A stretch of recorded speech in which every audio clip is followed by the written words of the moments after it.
This is exciting, getting a chance to drive the 7th generation Golf R around Lake Geneva in Switzerland, a year before it's available in Canada. But not to worry, the 7th generation Volkswagen Golf is arriving in Canada in the summer of 2014. I've had a chance to drive the base model already. Gone is the 2.5-liter 5-cylinder engine with 170 horsepower. Replacing it is a 1.8-liter turbo 4-cylinder, also with 170 horsepower. The exciting news for Canadians, yes, the Golf TDI is coming as well right out of the gate. That's very popular. Over 50% of all Golfs sold are TDIs. Then I had a chance to drive the GTI in Austria last year, 210 horsepower. What a wonderful engine, beautiful car, and nice looking interior. And today we get a chance to drive the Golf R. Now it's not going to be available for a year, but this car might just be worth the wait. It's going to have roughly 300 horsepower. The horsepower hasn't been finalized because they calculate horsepower differently in Europe than they do in North America. 300 horsepower, all-wheel drive, manual transmission, or a dual clutch automatic. Wonderful looking platform. Now when you look at the Golf, any iteration, whether it's the base GTI or the Golf R, you think to yourself, you know, it looks a lot like the old model, but it's actually longer, it's wider, it's lower, and the main component, it's lighter, which means it gives you better driving dynamics, it's a stiffer chassis, and it's going to have better handling. Now the Golf GTI has 210 horsepower from a 2-liter turbocharged direct injection engine. This car is also 2 liters direct injection and turbocharged, but it pumps out 300 horsepower in Europe. We think the Canadian version will have 290. So the way they calculate horsepower in Europe versus North America, not that this is a detuned engine, it has a lot of scoot. And the other thing, it's got a fantastic noise.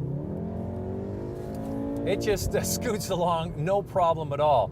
Now the difference between the Golf R we got a year ago in Canada and this new one that's coming next year is the fact that it's available either with a 6-speed manual transmission or the 6-speed dual clutch DSG transmission that has lightning quick shifts. The other thing about the shifts is that this car now is programmable. There's a menu here, you hit mode and it goes from comfort to normal, race inspired, individual. You can set up things like how crisp you want the transmission to shift, how much throttle response you want with the engine, the steering feel, and all those features that you get with a modern car. So this new Golf R can be dialed in just the way the driver wants and be a very rewarding and invigorating drive. The all-wheel drive system gives you confidence. It really is a great overall package. For people who don't want a front-wheel drive, high horsepower car, this is the one to get from Volkswagen because you're putting the power to all 4 wheels. Now, it doesn't matter whether it's the base Golf or this top-of-range Golf R. The interior is very similar from model to model, and what you get with this new MQB platform is much more space. It's a wider car, longer car, a little bit more squat, but the dimensions on the inside certainly help. You notice that right away with the center console here. You've got a bigger screen. The system is very easy to use, and that's one of the things that Volkswagen is known for, simplicity of use, and you can see the execution here in the dashboard. Soft touch materials.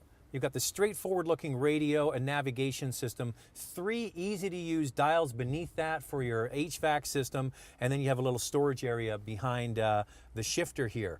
The seating position is wonderful. You can see there's all new switchgear for all the switches on the steering wheel and on the car, all new for the 7th generation model. The center console is large as well, and that's because the car is just a little bit bigger. But what you get with this R model are these wonderfully supported seats, big bolsters, and you get the name emblazoned on the back of the seat there. So overall, this is a very functional car. Oh, one thing I should point out, in one of the reviews I did of the base model Golf, I noted that it doesn't have a handbrake any longer. They've gone to electronic parking brake. And when you drive with a manual transmission, you kind of miss that handbrake. But this car is available with the manual or with the twin clutch automatic. When you have this transmission and the electronic parking brake, you have the ability to have the auto hold feature. What that does is allow you, when you have the system on, every single time you come to a stoplight and you're sitting there for 20 or 30 seconds, lift your foot off the brake and the car will hold itself even when it's in drive. You push your foot on the throttle, it disconnects, and away you go. During a commute to and from work, you would use this hundreds of times, and it's a feature, I think once you've had it, you'd want it in every car. When you look at this Golf, you kind of think to yourself, it looks like the old Golf. They have evolved the design, But take it from me, this is a brand new car, brand new platform, brand new everything. So even though it looks similar to the old model, it really has nothing in common. What it does have in common is the same platform, engine, transmission, and all-wheel drive system as the new Audi S3. I've had a chance to drive that car. It's equally as fantastic, but it's going to be more money. That car starts at $44,000. The price for this has not been officially announced, but expected to be right at the same price as the previous Golf R, which was $40,000. All you have to choose is the color of the car, whether you want manual transmission or the DSG. So really, this is a better value. You get the same underpinnings, but it's a Golf. It's not an Audi. But a wise shopper will choose the one that has the go with just a little less show.